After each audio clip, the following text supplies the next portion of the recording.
à émettre moins de CO2 qu'une autre société. Ça, c'est un impact positif.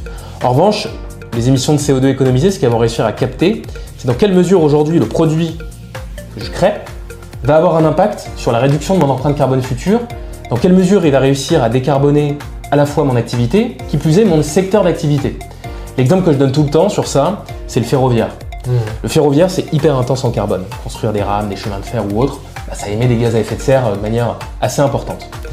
En revanche, aujourd'hui, le ferroviaire, c'est considéré comme un des moyens de transport les plus bas, en tout cas les moins émetteurs de gaz à effet de serre.